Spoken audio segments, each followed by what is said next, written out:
Job లేక ఇబ్బంది పడుతున్నారా? అయితే మెడికల్ కోడింగ్ మీకు మంచి ఆప్షన్. వెంటనే కాల్ చేసి కోర్సులో జాయిన్ అవ్వండి. నమస్తే రమ్మగారు. నమస్తే జయ. రమ్మగారు, ఆడవాళ్ళకి ఆర్థిక స్వేచ్ఛ ఒక రకంగా చెప్పాలంటే ఎక్కువైపోయింది. దీనివల్ల సమస్యల్ని చూస్తూ ఉన్నాం, ఇదివరకు లేని కొత్త కొత్త సమస్యల్ని.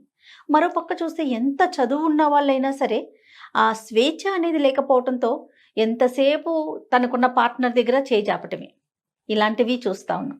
అసలు ఎంతవరకు ఉండాలి, ఎంతవరకు ఉందని మీరు అనుకుంటున్నారు రమ్మగారు? ఎంతైనా ఉండాల్సిందే జయ. ఉండాల్సిందే అంటారా? ఆర్థిక స్వేచ్ఛ తప్పనిసరిగా ఉండవలసిందే. ఇవాళది కాదు, పూర్వకాలం తీసుకో. మన అమ్మమ్మ నాడు మా అమ్మగారు అంటే ఆవిడకి ఆ పరిస్థితి లేదనుకో. జనరల్గా మా అమ్మ, మీ అమ్మమ్మ ఆ ఏజ్లో ఉన్న వాళ్ళకి ఇళ్లలో ఆర్థిక స్వేచ్ఛ ఏమి ఉండేది కాదు. చదువులు లేవు, ఉద్యోగాలు లేవు, ఇంట్లో ఉండేవాళ్ళు. భర్తలు ఏమైనా ఇస్తే దాంతో ఇల్లు నడిపేవాళ్ళు, లేదా భర్తలు తెచ్చి పడేస్తే ఇల్లు నడిపే కాలాన్నే మన అమ్మలు చూశారు. వీళ్ళకి ఆర్థిక స్వేచ్ఛ ఉండేదా ఆ రోజుల్లో? తెలియదు మనకి. వాళ్ళకి ఏముండేవి? వాళ్ళ మేనమామలు, వాళ్ళ అన్నయ్యలో, తమ్ముళ్ళు ఎవరైనా వచ్చి పుట్టింటి తరపున 10 రూపాయలు, 25 రూపాయలు, 100 రూపాయలు చేతిలో పెడితే వీళ్ళు మా వాళ్ళు నాకు డబ్బు ఇచ్చారు అనే విషయం భర్తలకు చెప్పకుండా కామ్గా ఆ డబ్బులు పక్కన పెట్టుకుని తమకు అత్యవసరాలు వచ్చినప్పుడు, తాము ఎవరికైనా ఇవ్వాల్సి వచ్చినప్పుడు, పిల్లలకి ఏదైనా గడపాల్సి వచ్చినప్పుడు భర్తలు ఒప్పుకోని విషయాలని తల్లులు తమ రహస్య పాకెట్ మనీ తోటి నడిపేవాళ్ళు. అది కూడా ఒప్పుకోవచ్చు కదా. అది కూడా పిల్లల కోసమో లేదా సంసారం కోసమో, వాళ్ళ కోసం చాలా తక్కువ. వాళ్ళు ఏమున్నాయి జయ, అప్పుడు ఖర్చు లేవమ్మా. ఆడవాళ్ళకి ఖర్చులు లేవు, పాడలేవు. భర్తలకి తెలియని ఏ ఖర్చు ఆ రోజున లేదు. ఆ కాస్త పావల అర్ధ 10 పైసలతోటి చేసేవాళ్ళు. తర్వాత క్రమంగా కొంచెం ఇంటి ఖర్చుకి భర్తలు డబ్బులు ఇవ్వటము, లేదా ఏదైనా పై సంపాదన ఏవైనా ఉంటే వీళ్ళు కొంత తీసి దాచిపెట్టుకోవటము. పెట్టుకుని అమ్మ డబ్బులు ఎక్కడ ఉంటాయండి? పోపులు పెట్టిలో డబ్బులు ఉంటాయి, చెంగున కట్టుకుని ఉంటాయి, చెంగును ముడేసుకునేవాడు. అప్పుడు పర్సులా దాచిపెట్టుకోవటాలా ఏముంది? ఆ రోజున ఏమీ లేదు. వాళ్ళకున్న ఆర్థిక స్వేచ్ఛ ఎంతవరకు ఉండేది? ఆ పోపులు పెట్టేదాకానే ఉండేది. ఏమా ఆ కాలాన్ని దాటలా మనం? దాటేసాం. మన అమ్మలకే మనకి తెలుసు. వాళ్ళ దగ్గర 1000, 2000, 3000 ఉండటం, 2-3 చోట్ల వాళ్ళు అట్టే పెట్టుకోవటం. నీ డబ్బులు ఇవ్వవే అని భర్తలు కొంత ఇవ్వు అని బతిలాడి తీసుకోవటం, మళ్ళీ నా డబ్బులు నాకు ఇచ్చే అని వెనక్కి తీసుకునే రోజులు కూడా మనకు తెలుసు. అవునండి. క్రమంగా అవన్నీ దాటేసాం. మనకు ఉద్యోగాలు, చదువులు వచ్చాయి, ఉద్యోగాలు వచ్చాయి. ఒక 20 ఏళ్ల క్రితం దాకా చదువులు, ఉద్యోగాలు ఉన్నా కూడా అందులోంచి, ఆ జీతాల్లోంచి టీచర్లుగా పనిచేస్తూ నెలకి ఇంత పెద్ద అమౌంట్ వచ్చేవాళ్ళు, బ్యాంక్ ఆఫీసర్లుగా ఉండేవాళ్ళు కూడా ఏం ఖర్చు పెట్టాలన్నా భర్త అనుమతితోటే ఖర్చు పెట్టే విధానమే మన ఇండియాలో ఉండేది, ఉన్నది. 20 ఏళ్ల క్రితం దాకా అనుకో. 20 ఏళ్ల క్రితం నుంచి కొంచెం ఇంకా బాగా బ్రైట్ అయ్యి వీళ్ళు ముందుకెళ్ళి నా అకౌంట్ నాది, నీ అకౌంట్ నీది, నీ డబ్బులు నీవి, నా డబ్బులు నావి, నా ఖర్చులు వేరు, నీ ఖర్చులు వేరు, కామన్ ఖర్చులు వేరు అని మాట్లాడుకునే ఒక సమాజం మొదలైంది 20 years బ్యాకే. ఇప్పుడు ఎలా ఉంది? ఆడపిల్లలు కూడా, మగ పిల్లాడు 22 ఏళ్ళు వచ్చి వాడు ఇంజనీరింగే, ఇంకా మీసాలు కూడా రావు, బుజ్జి మొహం, లేత మొహం వేసుకుని ఉంటాడు. వాడికి ఒక 20 లక్షల జీతం, 10 లక్షల జీతం. ఆ పిల్లకి ఇంకా అన్నం సరిగ్గా కలుపుకొని తింటున్నది, ఆవకాయ అమ్మాయి కలిపెట్టాలి, దానికి వచ్చేస్తాయి ఒక 20 లక్షలు. డబ్బులు వచ్చేసరికి ఇప్పుడు వీళ్ళకి నా డబ్బు ఇది, దీంట్లో నేను ఇది చేస్తా, ఇది చేయను, నాది ఇది అని చెప్పడం క్లియర్గా నేర్చుకున్నారు. మనం ఇది తెలుసు మనకి. అవును. దాంతో ఇంతంత జీతాలు రావడంతో పిల్లలకి, ఆడపిల్లలకి ఐడియాలజీ పెరిగిపోయిందని, ఆ స్వేచ్ఛ ఎక్కువైపోయిందని 100 రకాలు, వేల కొద్ది వీడియోలు, పెద్దవాళ్ళు, చిన్నవాళ్ళు, పల్లెటూరు వాళ్ళు, పట్నం వాళ్ళు అందరూ ఇవే మాట్లాడతారు. కానీ ఇప్పటికీ కూడా నువ్వేం చేశావు అని ప్రశ్నించకుండా ఉన్న సమాజం లేదు మనకి. లేదు నమ్మగారు. ప్రశ్నే సమాధానమే. సమాధానం అయితే దాని మీద కొట్లాట, దాని మీద పోట్లాట. ఇలా స్వతంత్రిస్తే నేను నీతో ఉండనని బెదిరింపు. వీలైతే 4 నోటి మాటలు, లేకపోతే 2 చపేటాలు. అవి ఇంకా ఉన్నాయి, అవి పోలా. ఆ సమాజం ఉంది, అవి పోలేదమ్మా, అవి పోలా. ప్రతి వాళ్ళు కూడా పెద్ద పెద్ద ఉద్యోగాలు, చాలా పెద్ద జీతాలు, అంకెలు చెప్పడానికి భయం, అమ్మో ఇంత అని మనకి భయం వేసేంత డబ్బు వచ్చే వాళ్ళు కూడా ఆన్సరబుల్గానే ఇప్పటికీ ఉంటున్నాం. ఇంకా ఉండాలేమో, ఆ మాత్రం కొంచెం కట్టడి లేకపోతే డబ్బు వృధా అయిపోవచ్చు ఏమో. కానీ రూపాయికి, పావలాకి అడగాల్సిన పరిస్థితి అయితే మరి అన్యాయం కదా. అయిందా? అక్కడి నుంచి నువ్వు ఇంత అమౌంట్ వెళ్ళింది, మీ వాళ్ళకి ఎందుకు పంపించావు, నువ్వు ఎందుకు చేసావు అని ప్రశ్నలు. ఇదంతా ఇచ్చావు, ఇది ఎప్పుడు వస్తుంది అని అడిగేది, ఇవన్నీ ఉంటాయి. దీంతో పాటు ఇంత పెద్ద ఆర్థిక స్వేచ్ఛని అలవాటు పడి ఉంటారు ఆడపిల్లలు. కానీ వీళ్ళకి ప్రెగ్నెన్సీలో, డెలివరీలో ఎవ్వరు సపోర్టు లేని పరిస్థితి వస్తే ఉద్యోగం మానేసి పిల్లల్ని చూసుకోవాల్సి వస్తుంది. కొంతమంది చాయిస్ తీసుకుంటారు, తమంతట తమే పిల్లల్ని పెంచుతాను, ఒక 5 ఏళ్ళో 10 ఏళ్ళో పెంచుకుంటా నేనే, తర్వాత ఏదో వర్క్ చేస్తే చేస్తా, లేకపోతే లేదు. దానికి భర్తలు కూడా ఒప్పుకుంటున్నారు. కొంతమంది ఒప్పుకోరు, కాదు జాబ్ మానేస్తే ఇట్లా 2 లక్షలు పోతాయి, డబ్బులు కావాలి, పిల్లల భవిష్యత్తు చెప్తారు. చాయిస్లను బట్టి ఒక పెళ్ళైన లేట్గా పిల్లలు పుట్టారు అనుకో, అప్పుడు పిల్లల పెంపకమే మెయిన్ చాయిస్గా ఉండొచ్చు. ఓకే. అప్పుడు వీళ్ళు ఆర్థికమైన స్వేచ్ఛని ఆలోచన మన డబ్బులు ఉన్నాయి కదా, కొంత సంపాదించి పెట్టుకున్నాం కదా, ఇది మనం గడుపుకోవచ్చులే అని అనుకొని ఈ పిల్లల్ని పెంపకానికో దేనికో దిగుతారు. జనరల్గా మనం దీన్ని అందరూ సపోర్ట్ చేస్తారు కదమ్మా. అంతేగా. పిల్లల్ని చాయిస్గా తీసుకోవటం, పిల్లల పెంపకాన్ని నువ్వెందుకు తీసుకోవాలి, మీ ఆయన ఎందుకు ఉద్యోగం అనేది పిల్లని చూడ్డు అనేవాళ్ళు కూడా ఉన్నారు, లేరంటల్లా. చాలా తక్కువ, చాలా తక్కువ. కానీ అలాంటి ఊహలు వస్తున్నాయి. నేనే ఎందుకు చూడాలి, ఈ పిల్లాడు నా ఒక్క పిల్లాడేనా, కనే కష్టం నేను పడ్డాను, పెంచే కష్టం అతను ఎందుకు పడకూడదు అని అనుకునేవాళ్ళు అక్కయ్యలు వచ్చాయేమో, అవి కూడా ఉన్నాయి. ఐడియాలజీ. ఇప్పుడు ఇది తప్పని నేను అంటలేదు, మాది విమర్శ కాదు, జస్ట్ మనం మాట్లాడుతున్నాం అంతే. ఈ ఉద్యోగం మానేసిన తర్వాత వీళ్ళకి పూర్వపు ఆర్థిక స్వేచ్ఛ ఉంటుందా అనేది మనకి ఇక్కడ శేష ప్రశ్న. ఇప్పుడు ఎంత స్వేచ్ఛ లేకపోయినా నువ్వు అది ఎందుకు చేసావు, ఈ డబ్బులు ఏం చేసావు, ఎవరికి ఇచ్చావు ప్రశ్నలు ఎదుర్కొంటున్నప్పటికీ వీళ్ళకి సొంత అమౌంట్ కొంత ఉండి కావాల్సింది కొనుక్కుని ఎక్కడికైనా వెళ్ళినప్పుడు ఖర్చు పెట్టుకుని ఎవరికైనా ఇవ్వదలుచుకుంటే ఓ డొనేషన్ కానీ ఒక హెల్ప్ కానీ చేయగలుగుతూనే ఉంటారు ఎంతో కొంత. దాన్ని కూడా కట్ చేసే దౌర్భాగ్యపు మగ సమాజం ఉంది. అవును.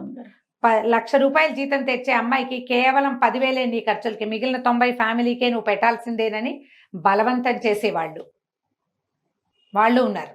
అక్కడి నుంచి నేను మొత్తం నాదంతా సేవింగ్స్ నీ మొత్తం డబ్బులు ఫ్యామిలీకే పెట్టని తను డబ్బు ఏం చేస్తున్నాడో పెళ్ళానికి చెప్పడు, భార్యకి చెప్పరు. వాళ్ళు అడగకూడదు. అది దౌర్భాగ్యపు సమాజమే, అది కూడా ఉంది మనకి. ఇంకా ఉన్నాయి ఇందులో ఎన్ని వింటానో ఇలాంటివి. అక్కడి నుంచి ఈ డబ్బుల్ని అమ్మాయి అబ్బాయి ఇప్పుడు మీ ఇద్దరికి చెరుకో 1,00,000 లేదా మగవాడికో 2 లక్షలు అమ్మాయికో 1,00,000 వస్తాయి అనుకో, మీ ఇద్దరు కలిసి మాట్లాడుకుని ఒక చోట డబ్బులు పెట్టడం అనేది ఎంత మంచి పద్ధతి. అతను ఏం చేస్తున్నాడో ఈ అమ్మాయికి చెప్పడు, అతను చేస్తున్న ఐడియా ఈ అమ్మాయికి నచ్చకపోవచ్చు, కానీ అమ్మాయి ఐడియాలజీ తీసుకోరు, డబ్బులు మాత్రం తీసుకుంటారు. ఇది ఎట్లా న్యాయం? నువ్వు ఈ అమ్మాయి దగ్గర ఉన్న మొత్తం గోల్డ్లోడగొట్టి తీసుకుని నువ్వు ఎక్కడ పెడతావు? నువ్వు పెట్టేది ఈ అమ్మాయికి చెప్పవు, ఆ అమ్మాయికి నచ్చదు. ఎలా ఆమె శ్రమని నువ్వు దోచుకుంటావో చెప్పు సమాధానం. శ్రమ దోచుకోవటమే కదా, దాన్ని ఏమనాలమ్మా? ఖచ్చితంగా దాన్ని అలాగే అనాలి. ఈ శ్రమ దోపిడీకి సమాధానం ఏమిటి? ఈ సమాధానం వాడు ఒక్కడే కాదు, అబ్బాయి ఒక్కడే, భర్త ఒక్కడే కాదు, అతని పేరెంట్స్ కూడా సమాధానం చెప్పాలి. మీ అమ్మాయి అయితే ఇలా చేస్తారా? ఈ కష్టపడే పిల్ల ఈ ఇంట్లో పనిచేసి, మొగుడి కింద పనిచేసి, చిన్నపిల్లల్ని చూసుకుని, ఉద్యోగం చేసి, తను సంపాదిస్తున్న తన రక్త మాంసాలని పెట్టి చెమట చిందించి, అంతేగా మరి ఎంత శ్రమ కోర్చి పీరియడ్స్ అని, పిల్లలకి అనారోగ్యాలని, తన ఒంట్లో బాగుండదు, ఈ లోపల ఏవో ప్రెషర్లు, వర్క్ ప్రెషర్, ఇదంతా ఎదుర్కొని అది ఒక పెద్ద డబ్బా ఇది పట్టుకొచ్చి పెడితే ఒక మూట, ఆ మూటను నువ్వేం చేస్తున్నావో చెప్పను నువ్వు నన్ను అడిగావంటే నేను నీకు డివోర్స్ ఇస్తాను, నీకు సమాధానం చెప్పాల్సిన అవసరం లేదు. ఆడాళ్ళకి చెప్పేది ఏమిటి? ఇది ఒక డైలాగు. ఆడాళ్ళకి చెప్పేది కాకపోతే నువ్వు ఆడాళ్ళ సంపాదన ఎలా తీసుకుంటావు? సిగ్గులేదు నీకు? అదంతా సంపదలోకి మారుస్తావు, రేపు ఏదో చేస్తావు, నువ్వు పాడు చేస్తావని కాదు, కానీ నువ్వు ఏం చేస్తున్నావో పార్ట్నర్కి చెప్పి తీరాలి. ఖచ్చితంగా. మీరు జాబ్ చేయిస్తున్నారు అమ్మాయిని, అమ్మాయి వర్క్ నేను ఎలవ్ చేస్తున్నాను, అదొకటి. ఏమిటి నువ్వు ఎలవ్ చేసేది? అదే ఫీలింగ్ గా చూస్తారు కదా, నువ్వెవరివి ఎలవ్ చేయటానికి? అమ్మాయి చదువుకుంది, ఉద్యోగం చేయొచ్చా చేయకూడదా, చేయగలనా లేదా అనేది ఆ అమ్మాయి శక్తియుక్తులు, ఆ అమ్మాయి మనస్తత్వం మీద ఆధారపడి ఉంటుంది. మళ్ళీ ఇంకొక ఫీలింగ్ చూస్తాను రమ్మగారు, తన కష్టం ఎప్పుడు ఇంట్లో చూపించకూడదు, ఇప్పుడు నార్మల్ గా కనిపించాలి ఆ మనిషి. తను కూడా బయటికి వెళ్తుంది, తను కూడా ఉద్యోగం చేస్తుంది, తనకు కూడా ఆఫీస్ టెన్షన్స్ అనేవి ఉంటాయి, అవి పట్టించుకునే రాగానే అమ్మాయి నవ్వుతూ అంటూ అడ్వర్టైజ్మెంట్ లో లాగా ఇంటికి వచ్చి వంట చేస్తున్న ఒక అడ్వర్టైజ్మెంట్ చూస్తాను నేను, నాకు ఎంత మంటగా ఉంటుంది. ఇలాంటి వాళ్ళు కూడా చూస్తామండి. ఆవిడ ఆఫీస్ లో బాస్ ఒక అడ్వర్టైజ్మెంట్ చూస్తా చేయ నేను, అమ్మాయి అంటే ఇష్టం నాకు, యాక్ట్రెస్ పిల్ల అంటే. ఓకే. ఆఫీస్ లో అమ్మాయి బాస్ ఈ పనంతా చేసి వెళ్ళండి అని సబార్డినేట్కి చెప్తుంది, తను ఇంటికి వెళ్ళిపోతుంది. ఇంటికి వెళ్ళిపోయి చక్కగా అంత వంట చేసి జుట్టు ముడేసుకుని చూడడానికి చిలకలా ఎంత ముద్దుగా ఉంటుందో అది, చక్కగా వంట చేసేసి అన్ని రెడీగా పెడుతుంది. హస్బెండ్ రాగానే టట్టడా ఆయన మొత్తం వంట అంతా చూపిస్తుంది అనమాట. ఏమిటి మీరు ఏం చూపిస్తున్నారు అడ్వర్టైజ్మెంట్లో? నువ్వు ఆఫీస్లో అడవా చాకిరి బాస్గా నీ దగ్గరికి 100 మందిని హ్యాండిల్ హ్యాండిల్ చేయాలి. నువ్వు ఇంటికి వచ్చి చక్కగా ఈ వంట అంతా చేసి భర్తకి పెట్టమనే? పెట్టాల్సిందేనా? పెట్టు, బాగుంది. పెట్టు. నీ ఓపిక అది ఒక రోజు ఉంటది కదా ఉంటదిగా. రమ్మగారు. అప్పుడు అప్పుడు ఎప్పుడు ఏటెళ్ళ కాలం 24 గంటలు 24/7 మరి ఇలాగే చేయగలరా అమ్మా ఎవరైనా? నాకు అడ్వర్టైజ్మెంట్ చూస్తే ఆ పిల్లంటే ఎంత ఇష్టమో, ఆ కాన్సెప్ట్ అంటే అంత కోపం వస్తుందా? నేను ఈ ఎలా సందర్భంగా చేయగలుగుతారు? అవును, ఇంకొక విషయం చెప్తాను రమ్మగారు. ఇదివరకు లాగా పొలాల్లో పడిపోయో మట్టి రాసుకోను లేకపోతే చెమట్లు కక్కే జాబు అబ్బాయిలకి ఉండట్లా, అమ్మాయిలకి ఉండట్లా. అమ్మాయిలకైతే అస్సలు ఉండట్లా నేను అవును. చూసినంత వరకు. ఏ ఏసీ కిందో ఫ్యాన్ కిందో కూర్చొని టకటకలాడించుకోవటము, అదే. మాకులాగా మాట్లాడటం, ఇలా ఏసీ కింద వర్క్ చేసే జాబ్స్ ఉన్నాయి. అది ఫిజికల్ స్ట్రెయిన్ ఎక్కడ కనిపిస్తుంది రమ్మగారు? ఆ స్ట్రెస్ ఎక్కడైనా కనిపిస్తుందా? స్ట్రెస్ అంతా ఎక్కడ మెంటల్ లోపల గానే ఉంది, ఉంటుంది కదా. లోపల ఉంది కదా. వీళ్ళు ఏముందా ఏసీలో కూర్చుంటున్నారు, వీళ్ళకి జీతాలు వచ్చేస్తున్నాయి. ఏసీలో కష్టం కూర్చోటమేగా. అంతా నాదే, నేనే కష్టపడుతున్నా ఈ ప్రపంచంలో. నువ్వైనా మట్టిత్తేవా ఏమైనా కాదు. ఏం కాదు. అయినా ఇప్పుడు ఈ చూడు, ఫీలింగ్ కూడా చూస్తాం రమ్మ గారు. ఉంటుంది. మాకు టెన్షన్లు ఉంటాయి. ఆ. నీది టెన్షన్ లేని జాబు, అసలు. మాకు టెన్షన్ ఉంది అసలు ఇది ఒక ఉద్యోగమా అంటారు. ఏంటో ఉద్యోగం కాదు. కానీ నేను ఒక మాట చెప్తా జయ, వాళ్ళది ఉద్యోగాలు కావు, చిన్న ఉద్యోగం, ఏదో చిన్న పని. కానీ ఇంట్లో పని, ఇంట్లో ఆడవాళ్ళు ఉంటే ఎన్ని పనులు చేయాలో, ఆ బట్టలు పాతలు, ఇల్లు వాకిలి, పిల్లలు జల్లలు, చుట్టాలు, మరి వంట, కొంపగోడు, ఇవన్నీ చేసుకుని అక్కడికి వెళ్ళి అక్కడ నవ్వు మొహం పెట్టుకుని అక్కడ ఉండి అవును. మళ్ళీ ఇంటికి వచ్చి మళ్ళా మొదలే కదా. మళ్ళీ నవ్వు మొహమే పెట్టాలి. మళ్ళీ నవ్వు మొహం పెట్టాలి, మళ్ళా పని. పోనీ దీంట్లో ఆ. చేద్దాం, అవన్నీ చేసేద్దాం. చేస్తున్నారమ్మా బంగారు తల్లులు. ఏ మట్టితో చేశాడో గాని భగవంతుడు ఈ రోజుల్లో ఆడపిల్లల్ని అవును రమ్మ గారు, అన్నీ ఇంటా బయట చేస్తున్నారు. కూడా చేసుకుంటున్నారు. కానీ ఆర్థికంగా ఫ్రీడమ్ ఉంటుందా? ఇది మన క్వశ్చన్. అదే అవును. జాబ్ మానేసి ఇళ్లల్లో ఉన్న వాళ్ళకి ఆర్థిక స్వేచ్ఛ ఉండనిస్తున్నారా?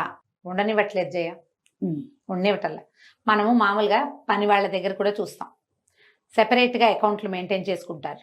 సొంత ఖర్చులకి 100, 200, 300, 500 పాత రోజుల్లో పెట్టుకున్నట్టే డబ్బులు పక్కన పెట్టుకుంటారు. గూగుల్ పేలో ఉంచుకుంటారు. అమ్మ అందులో పెట్టద్దు, మా ఆయన చూసేస్తాడు, నా చేతికి ఇవ్వు అని Yes. తీసుకుంటారు. అవును రమ్మ గారు. తీసుకుంటారు. మరి వాళ్ళ సొంత ఖర్చులు ఉంటాయి, అన్నిటికీ మొగుళ్ళకి సమాధానం చెప్పాల్సి వస్తుంది. పనేమో వీళ్ళు చేస్తారు, డబ్బులేమో వాళ్ళు మేనేజ్ చేస్తామంటారు. ఈ విధానం మారితేనే మీకు స్వేచ్ఛ వచ్చినట్టమ్మా. ఇది మారాలి. ఇప్పుడు మా ఫ్యామిలీ కోసం ఒక పెద్ద అమౌంట్ లేదా ఒక అకౌంట్ అనేది ఉంచుకుని అందులో అది కదిపేటప్పుడు మీరిద్దరూ మాట్లాడుకునే చేయండి. కానీ మీ సొంత ఖర్చులకని మరి ఎలా అంటే కనీసం ఒక 30% అయినా సొంత ఖర్చులకి ఉంచుకోండి. కనీసం 30% మీ శ్రమకి గుర్తింపు. అకౌంట్స్ సీజ్ కలిపేసేయటం. ఎప్పుడు జాయింట్ అకౌంట్లే ఉంటాయి జయ భార్యాభర్తలకి. ఆడవాళ్ళకి సొంత అకౌంట్లు ఉండనివ్వరు. ఉండనిచ్చిన మొత్తం పాస్వర్డ్ తో సహా వాళ్ళకే తెలుసు. నువ్వు చూడు, చాలా మందికి భర్తల పాస్వర్డ్లు తెలియవు, భార్యల పాస్వర్డ్లు అందరికీ తెలుస్తాయి. ఇంట్లో పిల్లలు కూడా తెలుస్తాయి జయ. అవును రమ్మ గారు. ఫోన్లకంతే, ఏటీఎం కార్డులకు అంతే, ఏటీఎం కార్డు అంతే, డెబిట్ కార్డు అంతే, క్రెడిట్ కార్డు అంతే. అన్ని పిల్లలకి భర్తకి తెలుసు, భర్త గారివి తెలియదు. ఒక్కటి కూడా తెలిసి ఉండదు. మనం ఏం చేసినా, మీరు ఏం చేసినా భర్తలకు వెంటనే అది వచ్చేస్తుంది. అక్కడ 1000 గీసింది, ఇక్కడ 2000 గీసింది, అక్కడ 10,000 ఏదో. కానీ భర్తలు చేసినవి మీకు వస్తాయా? రావు. ఇప్పుడు సమానత్వం ఎక్కడుందమ్మా? నేను సమానత్వానికి చెప్పట్లేదు, కనీసం 70-30 ఉంచుకోండి అని చెప్తున్నా. ఆ మాత్రమైనా తీసుకోండి. అది లేనిదే కుదరదు. డబ్బే జీవితమా, డబ్బు ఇంపార్టెంటా? కాదు. మానవ సంబంధాలు ఇంపార్టెంట్. అవును, మరి మగవాళ్ళకి అవి కాదా? కాదు రమ్మ గారు, కాదు. డబ్బు ఇంపార్టెంట్ కాదన్నప్పుడు మనం ఇంట్లో కూర్చోట్లేదు కదా. కూర్చోట్లేదుగా, అంతే కదా. మనం కూడా పరుగులు పెడుతున్నాం కదా జయ. పెద్దవాళ్ళు ఉంటారు. ఇప్పుడు మన అమ్మలు కొంతమంది, ఇప్పుడు నా ఏజ్ కంటే కొంచెం పెద్దవాళ్ళు అనుకో. నా ఏజ్ అంటే ఇంకా సంపాదించే వయసే కదా. అవును. 60+ అయ్యాక ఇప్పుడు మన అమ్మ ఉంది, ఎక్కడో ఉంటుంది ఆవిడ, ఏదో ఊళ్ళో ఉంటుంది, మనం ఒక ఊళ్ళో ఉంటాం. అమ్మకి అంత డబ్బులు వస్తాయి రావు. ఆవిడ కూరలు తెచ్చుకోవాలి, సరుకులు తెచ్చుకోవాలి, చేయాలంటే మనం ఏం చేస్తాం? ఓ గూగుల్ పేనో, ఓ ఫోన్ పేనో, ఇంకోటి ఏమిటో పెట్టి రెగ్యులర్గా అందులో డబ్బులు ఉండేలాగా చూస్తాం. అమ్మ తన దారిని తను ఖర్చు పెట్టుకోవడానికి. ఖర్చు అంటే ఏమిటో వాడేసుకోవటం కాదు, రెగ్యులర్ దైనందిన అవసరాలైనా ఉంటాయి కదా. అది మన ఇంటికే తీసుకొస్తారు. ఒక అకౌంట్ వాళ్ళ గూగుల్ పేకి అటాచ్డ్గా చేసి వదిలిపెట్టాలి. పెళ్ళాలకి అలా చేయకుండా చేసే వాళ్ళు ఉన్నారు తెలుసా ఇప్పటికీ. ఈ రోజుల్లో యంగ్స్టర్స్ 30+ వాళ్ళే మీరు బాగా ప్రాక్టికల్ గా కేసెస్ చూస్తున్నారు. ఒక్క రూపాయికి కూడా సమాధానం చెప్పాల్సిన స్థితిలో ఉంటున్నారు ఆడపిల్లలు. కేసులు చూస్తున్నారు కదా రమ్మగారు. ఉద్యోగం మానేశారంటే వెంటనే వాళ్ళ అకౌంట్ చచ్చారే. భర్తల పరం అయిపోతాయి. అందులో డబ్బు ఉంటుంది బోల్డు, కాస్త కుస్తాగా జయ కళ్ళు తిరిగేంత అంకెలు ఉంటాయి. అయినా సరే ఎంత ఘోరం కదా రమ్మగారు. చాలా ఘోరం అమ్మా. దీన్ని సహించద్దు. అప్పుడు గొడవలు అయిపోతాయండి, డివోర్స్కి వెళ్తా.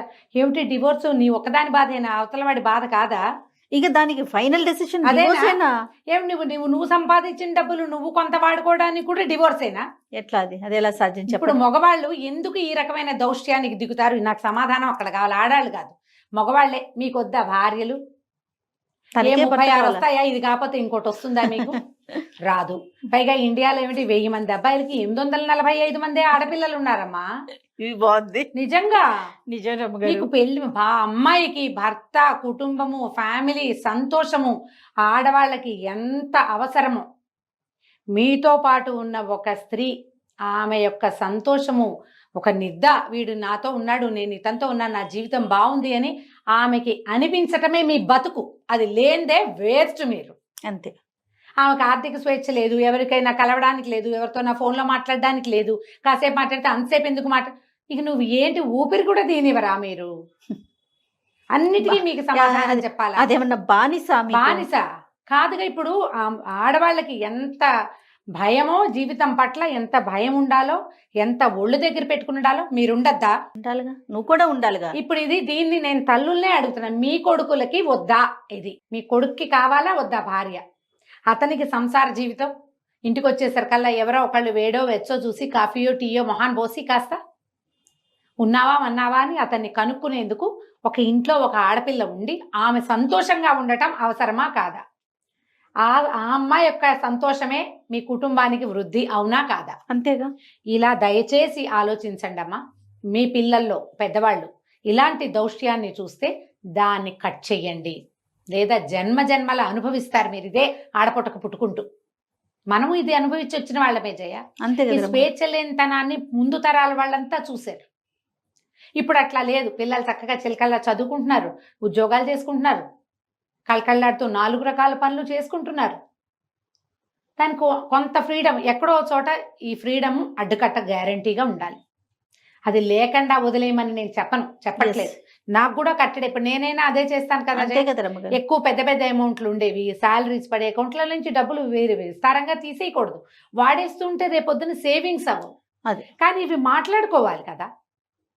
ఇది మాట్లాడుకుని మీ పక్క వాళ్ళని, స్పౌస్ని, భార్యని ఈ డబ్బు విషయంలో మీరు కనుక సంతోషంగా కాదు, కనీసం కొంత గాలి పీల్చుకునే రకంగా అయినా ఉండనివ్వకపోతే మీరు ఆది మానవ సమాజంలో ఉన్నట్టే. మీరేమీ జీవితంలో ముందుకెళ్ళినట్టు కాదు. అంతేగా. ఇప్పుడు మీరు రేపొద్దున మీ పిల్లలకి ఏం చెప్తారు? మీ పిల్లలు కూడా ఇలాగే స్వేచ్ఛ లేకుండా చేయటం మీకు కుదురుతుందా? ఒక పిచికని బందికానాలో పెట్టి మధ్యలో దాన్ని చేయి పెట్టి దాన్ని మెడ పిసికేస్తూ ఉంటామా మనం? ఆల్రెడీ ఈ పెళ్లి, పిల్లలు, ఇల్లు, సంసారము బందికానానే. కాకపోతే కొంత స్వేచ్ఛ ఉంటుంది. ఆ కాస్త స్వేచ్ఛనైనా వాళ్ళని అనుభవించనిస్తే జీవితాలు సంతోషంగా ఉంటాయి. అంతే. ఈ ఆర్థిక స్వేచ్ఛ విషయంలో పెళ్లికి ముందే మాట్లాడుకోండి. ఓకే. మనం ప్రీ మ్యారిటల్ కౌన్సిలింగ్ అప్పుడు చెప్తాము, నా డబ్బులు నావి, నా ఇష్టం వచ్చినట్టు చేస్తాను అని అమ్మాయి అనకూడదు. నీ డబ్బంతా నాదే, నేను చెప్పినట్టే నువ్వు వినాలని అబ్బాయి కూడా అనకూడదు. ఈ డబ్బులు మనవి, దీని మీద కొంత ఫ్రీడమ్ నువ్వు అవలంబించు, కొంత ఫ్రీడమ్ నేను అవలంబిస్తా. మన ఇద్దరిది కలిపి కొంత అమౌంట్ ఉండాలి. అంతే. వాళ్ళమ్మకి ఇచ్చిన కొంతమంది ఆడపిల్లలేమో భర్తలు ఏమీ చేయకూడదని పట్టుకుంటారు. ఈ శాతం తక్కువ, కానీ ఉంటారు. మగవాళ్ళు ఎక్కువ పట్టుకుంటారు. ఆడవాళ్ళకి అంత ఫ్రీడమ్ ఇవ్వకూడదు అనుకుంటారు. మనీ మేనేజ్మెంట్ ఆడవాళ్ళకి అంత తెలియకపోవచ్చు. ఎందుకంటే చిన్నప్పటి నుంచి తండ్రి ఒద్దికలో ఉంటారు, బాగా తెలుసుకోరు. కానీ కొంత వయసు వచ్చాక ఎక్కడ డబ్బులు పెట్టచ్చు, ఎక్కడ పెట్టకూడదు, అలాంటి ఐడియాలజీ వాళ్ళకు ఉంటుంది. మీరు మాట్లాడుకుంటే వాళ్ళ ఐడియాలజీ ఏంటో తెలుస్తుంది. అంతే. కొంతమందికి ఏమో ఇల్లు వాకిళ్ళు కొనేసుకోవాలని ఉంటుంది జయ. ఇల్లు ఇల్లు ఇల్లు ఇల్లు ఇల్లు అంటారు. ఇల్లు స్థలాలు కొనేసుకోవాలి, ఎక్కడైనా సైట్లు కొని పెట్టుకోవాలి. వాళ్ళ ఫాదర్స్ని బట్టి వాళ్ళకి ఐడియాలజీ వస్తుంది. ఒక్కొక్కళ్ళేమో ఎక్కడైనా డబ్బులు మదుపు పెట్టడం, ఈ షేర్స్లో పెట్టడం అని ఇట్లాంటివి చేస్తారు. మీరు అది వీళ్ళు ఇది అయ్యారనుకోండి, అందులోనూ పెట్టండి, ఇందులోనూ పెట్టండి. మాట్లాడుకోండి ముందు. మాట్లాడుకుని ఈ ఆర్థిక స్వేచ్ఛ వ్యవహారాన్ని సార్ట్ అవుట్ చేసుకోండి.